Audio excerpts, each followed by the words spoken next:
매일 성경 묵상 나눔입니다. 2025년 1월 30일 목요일입니다. 여호수아 20장 1절에서 9절을 묵상합니다.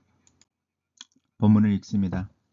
여호와께서 여호수아에게 말씀하여 이르시되 이스라엘 자손에게 말하여 이르기를 내가 모세를 통하여 너희에게 말한 도피성들을 너희를 위해 정하여 부지 중에 실수로 사람을 죽인 자를 그리로 도망하게 하라. 이는 너희를 위해 피해 보복자를 피할 곳이니라. 이 성읍들 중에 하나에 도피하는 자는 그 성읍에 들어가 문 어귀에 서서 그 성읍의 장로들의 귀에 자기의 사건을 말할 것이요 그들은 그의 성읍을 받아들인 한 곳을 주어 자기들 중에 거주하게 하고 피해 보복자가 그의 뒤를 따라온다 할지라도 그들은 그 살인자를 그의 손에 내주지 말지니 이는 본래 미워함 없이 부지 중에 그의 이웃을 죽였음이라. 그 살인자는 회중 앞에 서서 재판을 받기까지 또는 그 당시 대제사장이 죽기까지 그 성읍에 거주하다가 그 후에 그 살인자는 그 성읍 곧 자기가 도망하여 나온 자기 성읍 자기의 집으로 돌아갈지니라 하라 하시니라.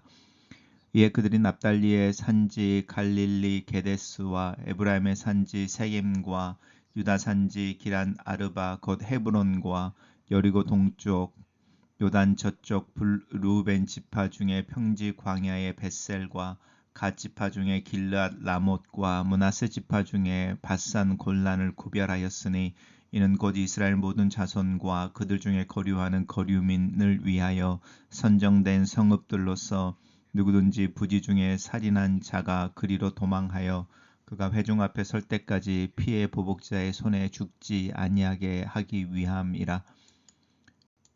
오늘의 본문은 도피성 제도에 대한 설명입니다. 여호와께서 여호수아에게 말씀하셨습니다. 모세를 통해서 율법을 주실 때 이미 도피성에 대한 이야기가 있었습니다. 부지 중에 실수로 이제 사람을 죽인 자들, 그 당시는 보복의 문화, 눈은 눈, 이는 이라고 하는 그게 지금도 뭐 보복의 어떤 문화로 연결되어지지만 사실은 눈엔 눈, 이에는 이라고 하는 부분이 보복의 문화는 아닙니다. 왜냐하면 눈에는 눈으로 이는 이로 한다는 이야기는 앉아서 재판을 하거나 측정을 하거나 평가를 한다는 뜻이 있어서 뭐 이렇게 라멕의 노래처럼 작은 그 창상에 나는 그 상대를 죽였다.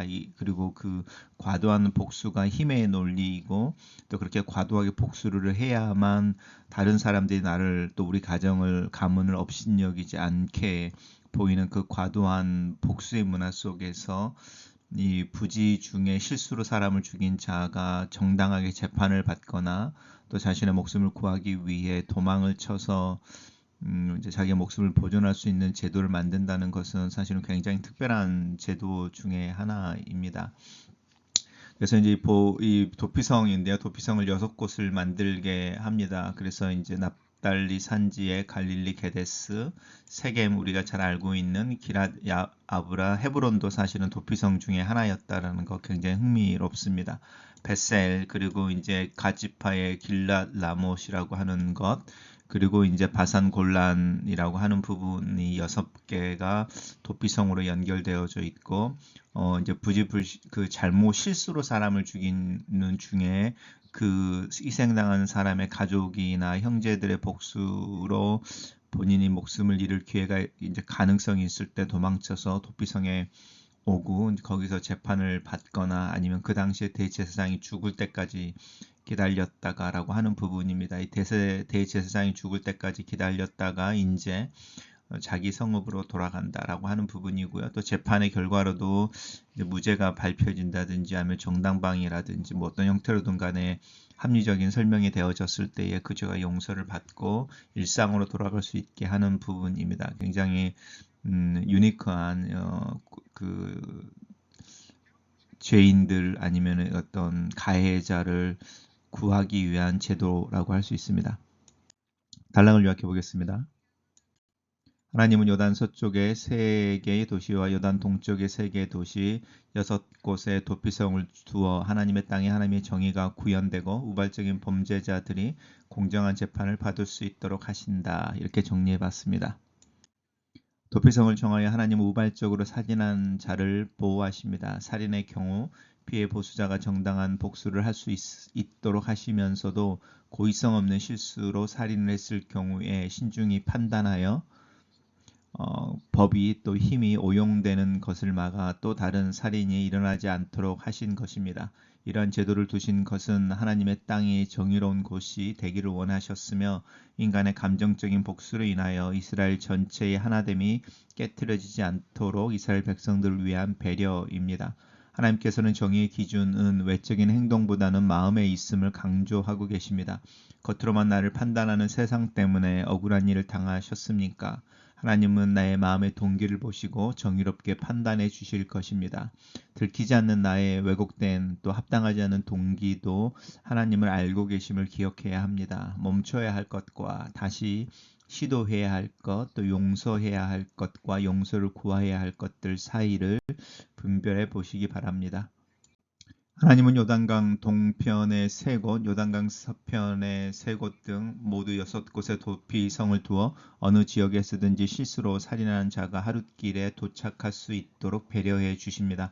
지금도 그리스도께 피하여 하나님의 은혜를 누릴 수 있는 기회는 누구에게든지 언제든지 열려 있습니다. 억울한 죄인뿐 아니라 알고 지은 죄까지도 진심으로 돌이키면 하나님은 용서해 주십니다. 우리는 이 은혜의 때 구원의 날을 살고 있음을 기억합시다. 오늘 하루 이 은혜의 품에서 살아가시기를 바랍니다.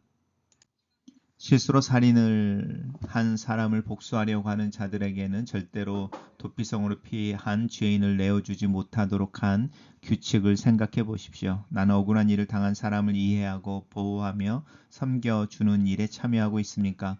상대방의 실수가 분명하다면 내가 당한 피해만 생각하느라고 분노와 복수의 기회를 찾기보다는 정당한 재판이나 용서나 이해를 위해 노력해 봅시다.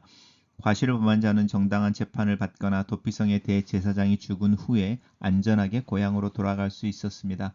이스라엘의 대표인 대제사장의 죽음에 대속적인 의미가 부여되고 있습니다. 우린 참 대제사장이신 예수 그리스도의 죽음으로 하나님 나라의 백성으로서 죄와 사망에서 벗어났으며 참 자유를 누릴 수 있게 된 사실과 이 은혜 안에 살고 있는 것을 기억함으로 믿음으로 하루하루를 살아갑시다. 글로 쓰는 기도입니다. 대제사장이신 예수 그리스도의 죽음 안에서 나는 용서와 회복, 자유와 용기를 얻었습니다. 내 앞에 서 있는 이들을 가슴에 품고 사랑하시는 그리스도를 볼 수 있도록 내 눈을 열어주셔서 그들을 사랑하고 용서하며 함께 할 수 있는 믿음과 용기를 위해 기도합니다. 내 잘못과 실수에 대해 하나님 앞에서 정직하며 예수 그리스도라는 도피성으로 피할 줄 알게 하시고 또 내가 치러야 하는 정당한 대가에 대해 인정하며 그 가격을 지불할 줄 알게 하시고 나에게 악의 없이 실수하여 피해를 입힌 자들을 용서하며 그들을 사랑할 수 있도록 나를 도와주시옵소서. 예수님 이름으로 기도합니다. 아멘.